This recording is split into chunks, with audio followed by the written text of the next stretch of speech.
We will study about the separation of the components of mixture, because the mixture contains many pure substances which we require for different uses and properties. So how can we separate them? Let's study. Good morning everybody. Today we are going to study the separating the components of mixtures. Till now we have studied about different types of mixtures. So now, can we separate the components of mixtures, and why do we need to separate the components mixture? So let's talk about first what is the need to separate the components of mixture. The first point that why to separating is required to study the individual components. If we want to study about the individual components present in any mixture, then we need to separate them. Second, to get specific use of each of components, like the use of the pure substances are different from the other substance. So in a mixture, when two components are involved, then to use them separately, we need to separate them. And third is to obtain the desired parts of a mixture, that in any compound, if anything is there which we want and the second part we do not want, then to desired part, to obtain that we require to separate it from the other components. So these are the need of separation.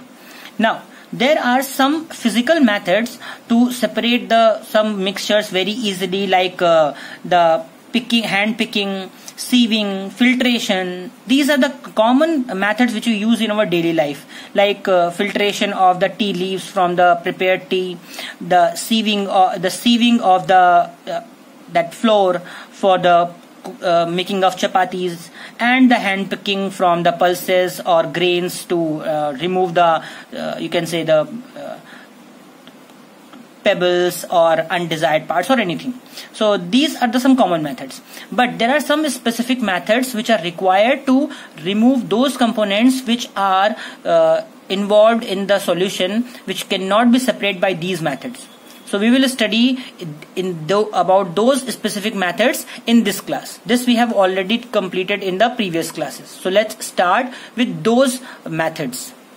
First method, we will study how to obtain components of blue-black ink from its solution. As the diagram shows that we have a solution and we are slowly heating it.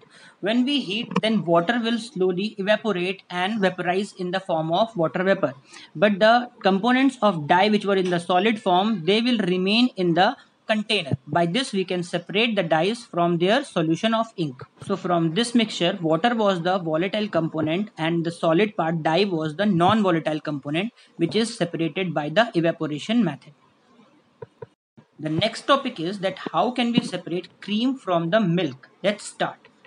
To separate cream from the milk, we require a rapidly rotating motor which rotates the milk in a container at very fast speed.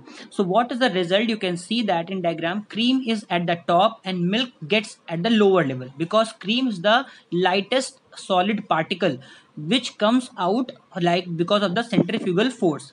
This method is known as centrifugation process to separate cream from milk.